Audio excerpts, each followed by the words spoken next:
नमस्कार दोस्तों, स्वागत है आपका आपके अपने यूट्यूब चैनल मन अप स्टोरीज़ में। दोस्तों, कहानी चल रही है एक नई कहानी है जिसका नाम है तुम हमसफ़र हो हमारे। और दोस्तों, इसके 4 पार्ट अपलोड हो चुके हैं, ये 5वां पार्ट है। सारे पार्ट आपको नीचे डिस्क्रिप्शन बॉक्स में प्लेलिस्ट के लिंक के साथ मिल जाएँगे। तो चलिए दोस्तों, कहानी के आगे का पार्ट शुरू करते हैं। शुरू करने से पहले एक छोटी-सी इन्फॉर्मेशन। दोस्तों, मैं एक ऐसी कम्युनिटी के साथ जुड़ी हुई हूँ जिसमें मुझे लर्निंग के साथ अर्निंग की अपॉर्च्युनिटी भी मिली हुई है। और दोस्तों, सबसे पहली बात, ये कोई फ्रॉड नहीं है। अगर आप काम करना चाहते हैं और आपके पास काम करने की ललक है, एक्स्ट्रा इनकम जनरेट करने की इच्छा है, तो आप इस कम्युनिटी के साथ जॉइन कर सकते हैं। इस कम्युनिटी को जॉइन करने के लिए आपको क्या चाहिए? आपको सिर्फ़ एक मोबाइल फ़ोन चाहिए और आपके 24 घंटे का जो टाइम पीरियड होता है, उसमें से 2 से 3 घंटे चाहिए। आप कहेंगे कि मुझे कुछ आता ही नहीं है, तो कोई दिक्कत नहीं है। हम आपको हमारी कम्युनिटी जो है, उसमें आपको हर चीज़ को सिखाया जाएगा। जो काम आपको दिया जाएगा, उसकी 1 महीने की ट्रेनिंग दी जाएगी। सब कुछ आपको सिखाया जाएगा। तो चलिए दोस्तों, आप इसके लिए मुझे कॉन्टैक्ट कर सकते हैं और कॉन्टैक्ट करने के लिए स्क्रीन पर मेल आईडी दी हुई है। इस मेल आईडी पर आप मुझे कॉन्टैक्ट कर सकते हैं, ताकि और साथ ही साथ जब मेल आप मुझे करें तो अपना कॉन्टैक्ट नंबर वहाँ ज़रूर शेयर करें, ताकि मैं उस नंबर पर आपसे कॉन्टैक्ट कर सकूँ। तो चलिए कहानी के इस पार्ट को शुरू करते हैं। अवनी देखती है कि वो अनिकेत के कंधे पर सिर रखकर सो गई है। वो जल्दी से दरवाज़ा खोलती है और सॉरी बोलकर कार से बाहर निकलने के लिए कोशिश करती है। वो अपना एक पैर कार से बाहर रखने लगती है, तभी वो कार के अंदर अनिकेत के ऊपर गिर जाती है। उसकी पीठ अनिकेत के सीने पर होती है और उसका एक हाथ कार की सीट को पकड़े होता है, दूसरा हाथ नीचे लटका हुआ होता है। उसे अपने कानों में अनिकेत की गर्म सांसें महसूस होती हैं। वो फिर से जल्दी से उठने की कोशिश करती है, लेकिन वो फिर गिर जाती है। वो फिर से उठने लगी तो अनिकेत ने अपने हाथ से अवनी के पेट को पकड़ लिया और अवनी से कहता है, मेरी वॉच तुम्हारे ड्रेस में फंस गई है। अनिकेत की आवाज़ अवनी के कानों में पड़ती है। उसके होठ अवनी के कानों से बोलते हुए टच हो रहे थे। उसका दिल जोरों से धड़कने लगता है। वो अपनी धड़कनों पर काबू करके अनिकेत की वॉच को अपनी ड्रेस से अलग करने की कोशिश करती है, लेकिन कोशिश करने पर भी वो उसे अलग नहीं कर पा रही होती है। अनिकेत फिर से अवनी के कान में कहा, अनिकेत ने, मैं हेल्प करूं? अवनी अपना सिर नीचे करके बस हाँ में अपनी गर्दन हिला देती है। अनिकेत अपनी वॉच से ड्रेस को अलग करता है। अवनी वॉच के अलग होते ही कार से नीचे उतरकर तेजी से घर के अंदर चली जाती है। अवनी के जाते ही अनिकेत कार से बाहर निकलता है और अपने हाथों को बालों में फेरता है और मुस्कुराते हुए घर के अंदर चला जाता है। कार के अंदर बैठे ड्राइवर अवनी और अनिकेत को देखकर पहले ही परेशान था, इसलिए वो बाहर चला गया था। अनिकेत के जाते ही वो कार में बैठा और कार को वहां से ले गया। अवनी तेजी से अपने गाउन को हाथों से उठाते हुए अपने रूम में चली जाती है और लंबी लंबी सांसें लेने लगती है। अभी वो नॉर्मल हुई ही थी कि तभी उसे दरवाज़ा खुलने की आवाज़ आती है। तो वो पीछे पलट के देखती है कि अनिकेत रूम के अंदर आ गया है। वो जल्दी से अपने कपड़े लेकर जाने लगती है तो उसके कानों में अनिकेत की आवाज़ आती है। वो रुक जाती है। अनिकेत अवनी के सामने आकर अपने हाथ से एक रेड कलर का छोटा-सा बॉक्स अवनी की तरफ बढ़ा देता है। अवनी अनिकेत की तरफ देखती है तो अनिकेत कहता है, "ये बस एक रिटर्न गिफ्ट है तुम्हारे लिए।" अवनी कहती है, "वो गिफ्ट तो मेरे फ्रेंड ने दिया था।" अनिकेत कहता है, "लेकिन वो तुमने मुझे दिया था, इसलिए ले लो।" अवनी मना करती है तो अनिकेत कहता है, "ले लो ना प्लीज़।" अवनी ले लेती है और उसे खोलती है तो उसमें एक लॉकेट था जिस पर ए लिखा होता है और ए में हीरे लगे होते हैं। वो बॉक्स को ड्रेसिंग टेबल पर रखती है तो अनिकेत कहता है, पहन के दिखाओ। अवनी हाँ में सिर हिलाती है और अपने गले का लॉकेट निकालने के लिए अपने हाथ को गर्दन के पीछे करके लॉकेट खोलती है, लेकिन उसके हाथ कांप रहे होते हैं जिस वजह से लॉकेट बार बार छूट रहा था। अनिकेत ये देखकर अवनी के पीछे खड़े हो जाता है और अवनी के हाथ से लॉकेट ले लेता है और उसे खोलने लगता है। अनिकेत को अपने पीछे देखकर अवनी अपने हाथ नीचे कर लेती है और सामने आईने में अनिकेत को देखने लगती है। अनिकेत लॉकेट खोलकर उसे ड्रेसिंग टेबल पर रख देता है और बॉक्स में से ए नाम का लॉकेट अवनी को पहना देता है। अवनी अभी भी अनिकेत को आईने में देखती रहती है। अनिकेत लॉकेट पहनाकर आईने में अवनी की तरफ देखता है। अवनी और अनिकेत एक दूसरे को देख रहे होते हैं। अवनी अपनी नज़रें नीची कर लेती है। अनिकेत अवनी से कुछ दूरी पर खड़ा हो जाता है। अवनी भी अनिकेत की तरफ घूम जाती है और अनिकेत की तरफ देखने लगती है।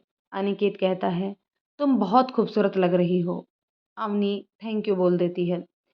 अनिकेत कहता है, अच्छा जाओ चेंज कर लो। अवनी हाँ में अपना सिर हिलाती है और अपने कपड़े लेकर वॉशरूम में चली जाती है।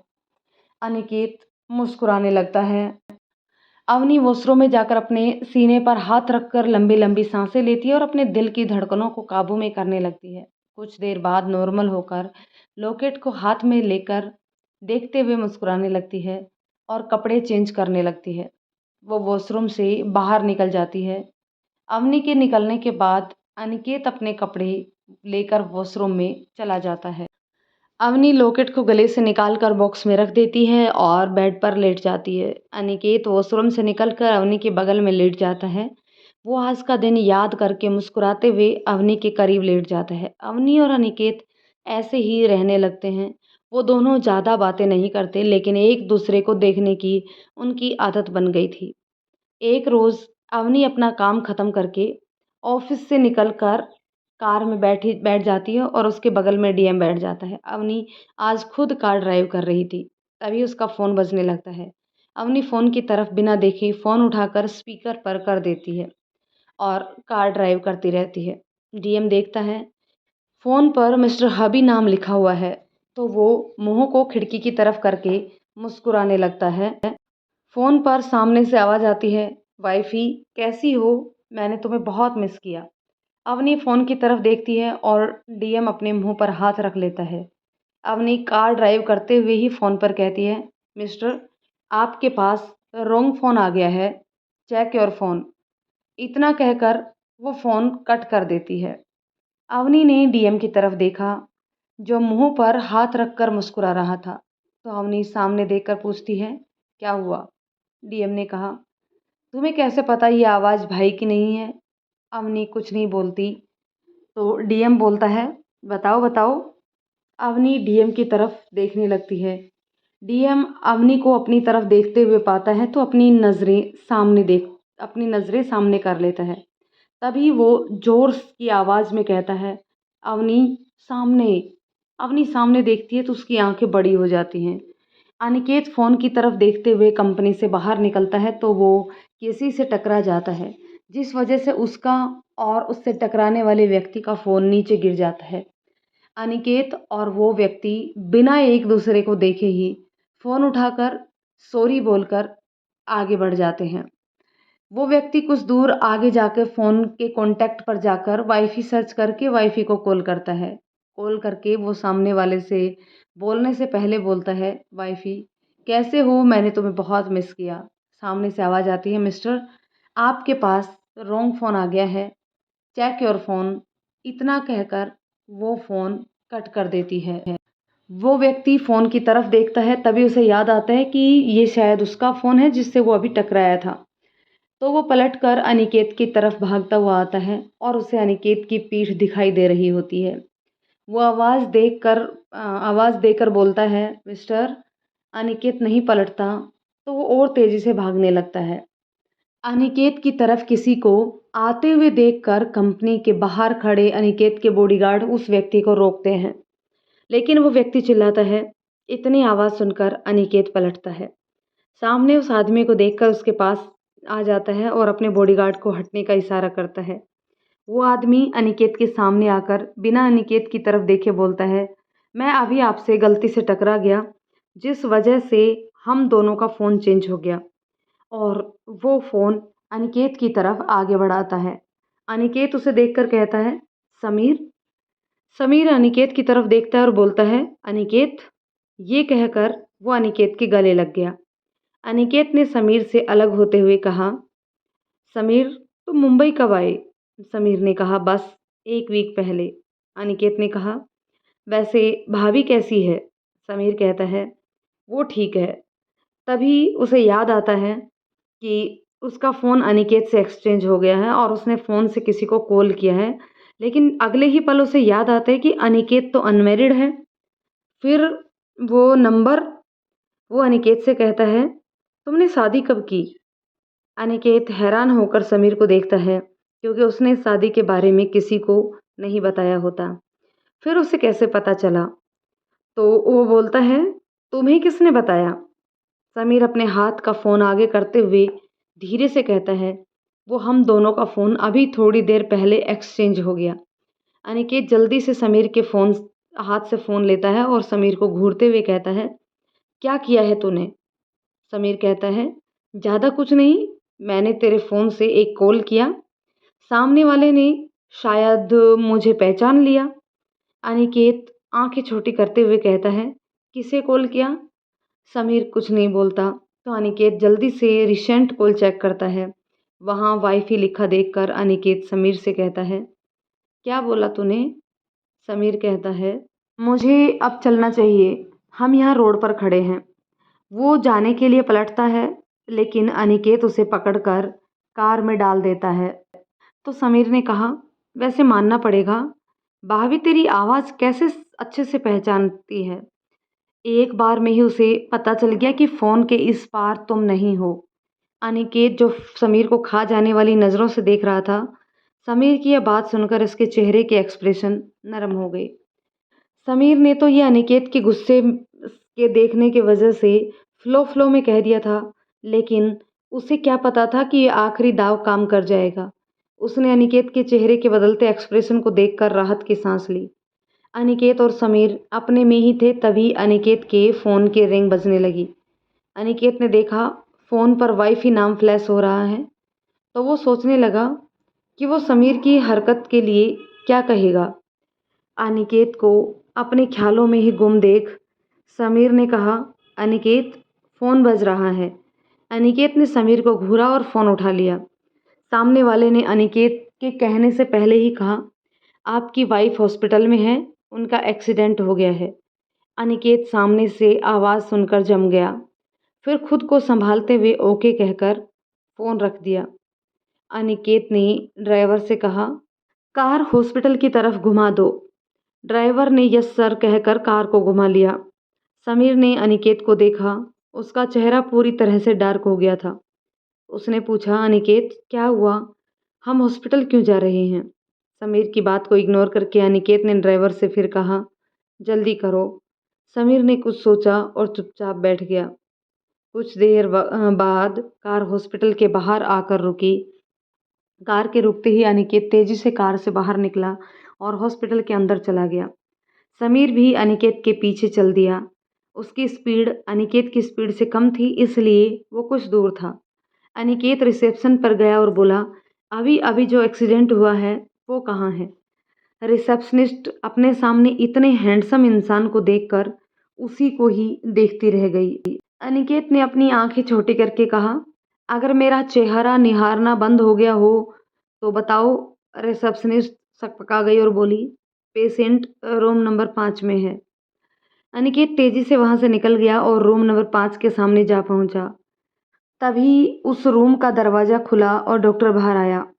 डॉक्टर को देखते ही अनिकेत ने डॉक्टर से कहा, डॉक्टर अवनी।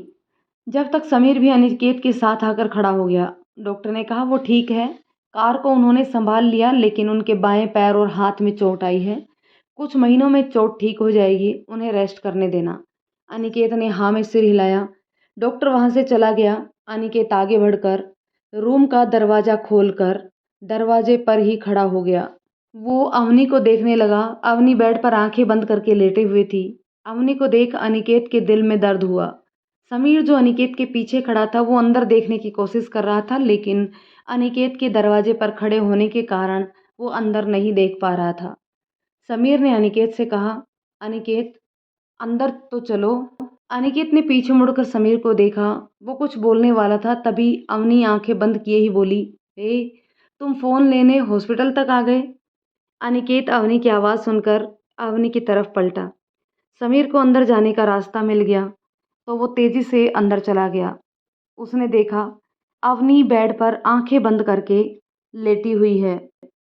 जैसे ही उसने अवनी का चेहरा देखा, उसके मुंह से निकला, बिग सिस्टर। अवनी जो बेड पर आंखें बंद किए हुए लेटी थी, वो आंखें खोलकर समीर को देखती है और चिढ़ते हुए कहती है, हाँ मैं ही हूँ। समीर अवनी के पास जाकर कहता है, तुम यहाँ क्या कर रही हो? अवनी चिढ़ते हुए कहती है, एक इंसान हॉस्पिटल के बेड पर हाथ और पैर में प्लास्टर लगवाए लेटा हुआ है, वो क्या हॉस्पिटल में घूमने आएगा? समीर भी अवनी की तरह ही जवाब देता है, किसी का तो पता नहीं, तुम आ सकती हो। अवनी आंखें छोटी करके देखती है लेकिन समीर को कोई फर्क नहीं पड़ता, बल्कि वो बेड से के साथ वाली चेयर पर बैठ जाता है। अवनी उसे बोलती है, तुम्हें यहाँ कौन लाया? समीर बोलता है, वो अनिकेत। उसे याद आया कि वो अनिकेत के साथ ही आया है, तो वो अनिकेत की तरफ घूमकर कहता है, तुम बिग सिस्टर को कैसे जानते हो? अनिकेत ने कहा, ये सवाल मुझे तुमसे पूछना चाहिए कि तुम मेरी वाइफ को कैसे जानते हो? समीर ने अनिकेत की बात सुनी और अवनी से पूछा, तुमने शादी कब की? अवनी ने कहा, तू अपनी वाइफ अंशु पर ध्यान दे, समझा? समीर ने कहा, पहले ये बता कि तुम्हारी लव मैरिज है या अरेंज मैरिज?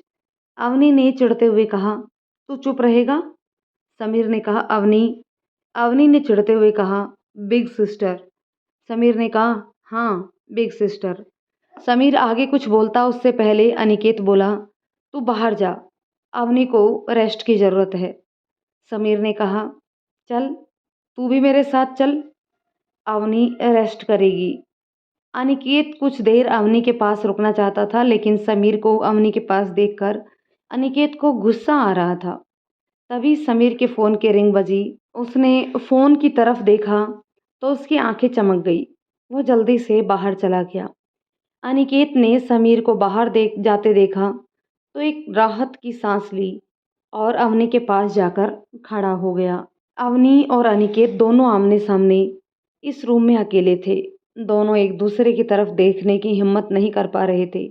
दोनों में से किसी को भी समझ में नहीं आ रहा था कि वो क्या बोले। अनिकेत ने हिम्मत करके पूछा, तुम ठीक तो हो? अवनी ने हाँ में अपना सिर हिला दिया। अनिकेत अवनी के पास आकर चेयर पर बैठ गया और बोला, तुमने कुछ खाया? अवनी ने ना में सिर हिलाया। अनिकेत ने कहा, ठीक है, तुम रेस्ट करो, मैं जब तक खाना लेकर आता हूँ। अवनी ने हाँ में सिर हिला दिया। उसकी हिम्मत नहीं थी कि सिर उठाकर अनिकेत की तरफ देखने की। अनिकेत ने सिर हिलाया और चेयर से खड़ा होकर बाहर चला गया। अवनी ने एक गहरी सांस ली और खिड़की की तरफ देखकर कहा, अंदर आ जाओ। डीएम खिड़की से रूम के अंदर आया और शर्मिंदा होकर कहा, ये सब मेरी वजह से हुआ। अवनी को याद आया। डीएम अवनी को अपनी तरफ देखते हुए देखता है तो अपनी नज़रें सामने देखता है। तभी वो तेज आवाज़ में कहता है, अवनी सामने। अवनी ने जैसे ही सामने देखा, एक ट्रक तेजी से उन्हीं की तरफ आ रहा था। अवनी ने जल्दी से स्टीयरिंग को संभाल लिया, लेकिन तब तक देर हो चुकी थी।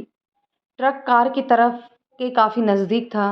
अवनी ने स्टीयरिंग को बाएं साइड किया, लेकिन कार ट्रक से राइट साइड में टकरा चुकी थी।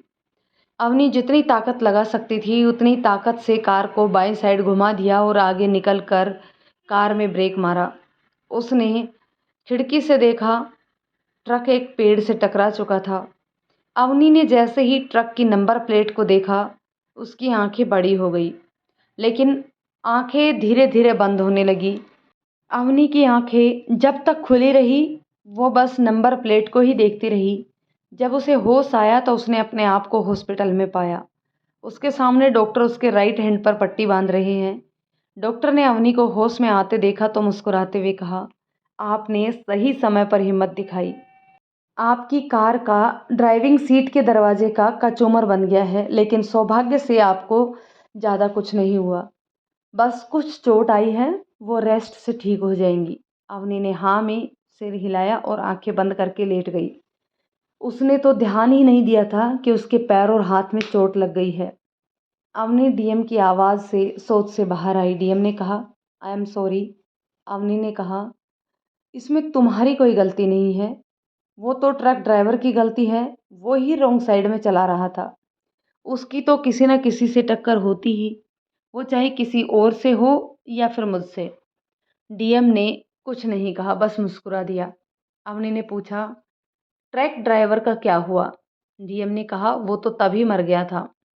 अवनी ने ठीक है कहा और आंखें बंद करके लेट गई। उसके दिमाग में अभी कुछ और ही चल रहा था। अवनी आंखें बंद करके लेटी थी, तभी अनिकेत ने रूम का दरवाज़ा खोला और हाथ में पकड़े बॉल को टेबल पर रखा। उसने देखा अवनी सो रही है। उसने अपना हाथ अवनी के सर पर फेरा। उसने देखा अवनी के सर में भी चोट लगी थी। उसको वो चोट देखकर कहीं न कहीं दर्द हो रहा था। उसने जल्दी से फ़ोन निकाला और किसी से कॉल किया। उसने कहा, "पता करो कि जिस ट्रक से अवनी का एक्सीडेंट हुआ है, वो ट्रक किसका है?"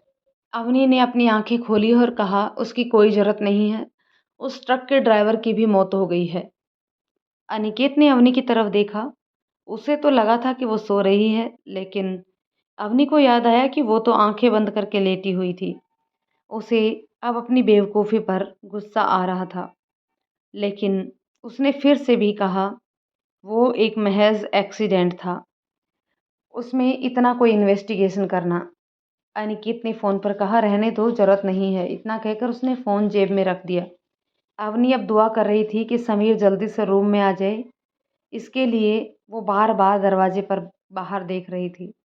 अनिकेत ने देखा अवनी दरवाजे की तरफ देख रही है। उसने कहा, "समीर अभी कहीं गया हुआ है?" अवनी के पास अब सिर हिलाने और समीर के आने का इंतज़ार करने की दुआ करने के अलावा और कोई चारा नहीं था। अनिकेत ने कहा, "कुछ खा लो, फिर दवाइयाँ खा लेना।" अवनी बैठने की कोशिश करने लगी। अनिकेत अवनी के पास आया और उसको बैठने में मदद करने लगा। उसने पिलो को अवनी के पीछे लगा दिया और बॉल उठाकर अवनी के सामने चेयर पर बैठकर अवनी को बॉल से एक चम्मच दलिया उठाकर उसकी तरफ बढ़ाने लगा। अवनी ने अनिकेत से कहा, "मैं खुद खा लूँगी।" अनिकेत ने कहा, "एक ही हाथ से।" अनिकेत के कहते ही अवनी के ने मुँह बंद कर लिया। अनिकेत ने मुस्कुराते हुए एक चम्मच अवनी की तरफ बढ़ा दी। अवनी को दलिया देखने में भी अच्छा नहीं लग रहा था। उसने बड़ी मुश्किल से मुँह खोला और दलिया खा लिया। अनिकेत अवनी को दलिया खिला रहा था और अवनी खा रही थी। दलिया खत्म होते ही अनिकेत ने बोल टेबल पर रख दिया और अवनी की तरफ पानी का गिलास बढ़ा दिया। अवनी गिलास को पकड़कर गिलास की तरफ देखने लगी। अनिकेत ने देखा अवनी गिलास को गौर से देख रही है, तो उसने कहा, "क्या हुआ?" अवनी ने नाम में अपना सिर हिला दिया और जल्दी से गिलास का पानी खाली कर दिया। अनिकेत ने अवनी से गिलास लिया और टेबल पर रख दिया। अनिकेत अवनी को देख रहा था, लेकिन अवनी अपना चेहरा खिड़की की साइड कर रखा था। जब अवनी को लगा कि कुछ गड़बड़ है, तो वो बेड से नीचे उतरने की कोशिश करने लगी। अनिकेत जल्दी से दूसरी साइड आया और बोला, "क्या हुआ? कहाँ जाना है?" अवनी ने कहा, "वॉशरूम, जल्दी।" इतना कहकर उसने अपने मुंह पर अपना हाथ रख लिया। अनिकेत ने अवनी को गोद में उठाया और रूम में वॉशरूम में ले गया। अवनी वॉशरूम में पहुंचकर उल्टी करने लगी। अनिकेत ने अवनी को सहारा दिया और अवनी उल्टी करने लगी। अनिकेत परेशान सा अवनी को देख रहा था। अनिकेत ने अवनी का चेहरा अपने हाथ में पानी लेकर के साफ किया। वो हाथ में पानी लेकर अवनी के मुंह में डालकर साफ करने लगा। अवनी जब नॉर्मल हुई तो अनिकेत ने अवनी को गोद में उठाकर बेड पर बिठाया। बेड पर बैठते ही समीर जो कुछ देर पहले आया था वो अवनी पर बरस पड़ा। "अवनी, तुम्हें पता है ना कि तुम्हें सूप में पड़ने वाले इंग्रेडिएंट्स से एलर्जी है, तब भी सूप खा लिया। तुम्हें एक बार में समझ नहीं आता? तुमसे कितनी बार कहा है कि यह खाना इतना भी ज़रूरी नहीं है, कुछ और खा लेती। नहीं, मुझे ही बता देती, मैं ले आता कुछ खाने को। क्या कुछ देर रुका नहीं जा रहा था?" अवनी बस अपना सिर नीचे करके बेड पर बैठकर समीर की बातें सुन रही थी, क्योंकि वो जानती थी कि समीर ने उसे उसके नाम से बुलाया है। इसका मतलब अब उसे बोलने से रोकना मुश्किल ही नहीं, नामुमकिन है। अनिकेत कुछ बोलने जा रहा था, तभी अवनी ने अनिकेत का हाथ पकड़ लिया। अनिकेत ने देखा कि अवनी ने उसका हाथ पकड़ा हुआ है। उसने एक नज़र अवनी की तरफ देखा, जो नाव में गर्दन हिला रही थी। वो चुप हो गया। समीर अब भी बोले जा रहा था। अवनी को चुप देखकर वो गुस्से में बोला, "अब बोलो भी कुछ।" अवनी ने सिर नीचे किए ही कहा, "सॉरी।" समीर ने देखा अवनी डर रही थी। उसने धीरे से कहा, "तुम ठीक तो हो?" अवनी ने हाँ में अपना सिर हिलाया। जब तक डॉक्टर भी रूम में आकर अवनी को चेक करने लगी, समीर ने कहा, "मैं तुम्हारे लिए कुछ लेकर आता हूँ, जब तक तुम कुछ भी मत खाना।" कुछ नहीं मतलब कुछ नहीं खाना। अवनी ने बस हाँ में सिर हिलाया। समीर रूम से बाहर चला गया। डॉक्टर ने अवनी को चेक करके कुछ दवाइयाँ दी और रेस्ट करने के लिए कहकर वो चले गए। डॉक्टर के जाने के बाद अनिकेत अवनी से कहता है, तुमने मुझे पहले क्यों नहीं बताया? अवनी अनिकेत की तरफ देखती है। अनिकेत के सारे कपड़े खराब हो रखे थे। वो कहती है, आपके कपड़े? अनिकेत को ध्यान आता है कि उसके कपड़े खराब हो गए हैं। वो अवनी से कहता है, मैं चेंज करके आती हूँ। अवनी हाँ में सिर हिलाती है। दोस्तों, कहानी के इस पार्ट को यहीं रोकते हैं। मिलते हैं एक और पार्ट में। तब तक के लिए ये कहानी आपको कैसी लग रही है कमेंट करके ज़रूर बताइएगा। यदि कहानी पसंद आए तो इसे लाइक और शेयर करें।